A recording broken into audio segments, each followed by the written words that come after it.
ખેડા જિલ્લામાં આવેલા નડિયાદમાં ગુજરાત પ્રદેશ કોંગ્રેસ અનુસૂચિત જાતિ વિભાગ અને ખેડા જિલ્લા કોંગ્રેસ સમિતિ દ્વારા 69માં મહાનિર્વાણ દિન નિમિત્તે બાબા સાહેબ આંબેડકરને પુષ્પાંજલિ અર્પણ કરવામાં આવી। ખેડા જિલ્લા કોંગ્રેસ સમિતિ અને ગુજરાત પ્રદેશ અનુસૂચિત જાતિના કાર્યકરોએ જય ભીમના નારા લગાવી બાબા સાહેબને ભાવભીની શ્રદ્ધાંજલિ અર્પણ કરી હતી।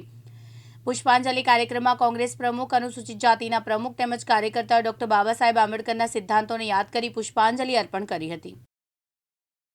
દિનેશભાઈ રાઠોડ, મહામંત્રી ગુજરાત પ્રદેશ કોંગ્રેસ સમિતિ અનુસૂચિત જાતિ વિભાગ।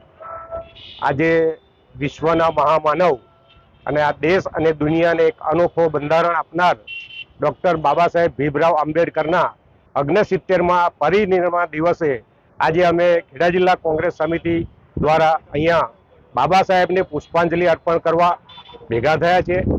આજે આપના માધ્યમથી અમે એક સંદેશો આપવા માંગીએ છીએ કે બાબા સાહેબે દેશ અને દુનિયાને જે અનોખું બંધારણ આપેલું અને એ બંધારણ થકી આજે દરેક લોકો પોતાના હક લઈ રહ્યા છે અને સમાજને એક નવો સંદેશો આપેલો છે।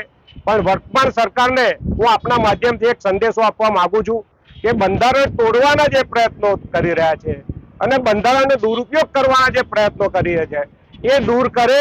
એ લોકો એમાં સફળ થવાના નથી। એ લોકો હજુ અમને ઓળખતા નથી। અમે ભલે ઓછી સંખ્યામાં રહ્યા પણ અમે છે ને એમનો કાટ કાઢી નાખીશું।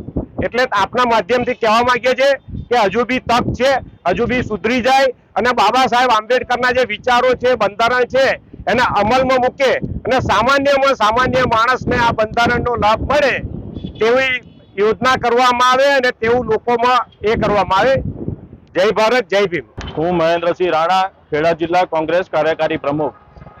આજ રોજ ભારતની આઝાદી મળ્યા પછી લોકશાહીને મજબૂત કરવા માટે જે બંધારણની રચના કરવામાં આવી એ બંધારણના ઘડવૈયા અને જે જીવન પર્યત ગરીબો, વંચિતો અને દલિતો જે લોકોને અવાજ દબાતો હતો, કચડાતો હતો એવા માટે જીવન પર્યત જેમને લડત આપી એવા ભારત રત્ન ડૉક્ટર બાબા સાહેબ આંબેડકરની નિર્વાણ દિવસે અમે ખેડા જિલ્લા કોંગ્રેસ સમિતિ દ્વારા અહીંયા બાબા સાહેબની પ્રતિમાને પુષ્પાંજલિ અર્પણ કરી છે અને વર્તમાન શાસકો દ્વારા જ્યારે લોકોના અવાજને દબાવવામાં આવી રહ્યો છે, લોકોની માંગણીઓને જે રીતે જોરહુકમીથી દબાવવામાં આવી રહી છે, ત્યારે આવનાર સમયમાં 18 તારીખથી ખેડા જિલ્લાથી પ્રારંભ થતી જન આક્રોશ યાત્રામાં લોકોના અવાજને મજબૂતાઈ મળે, બાબા સાહેબના વિચારોને મજબૂતાઈ મળે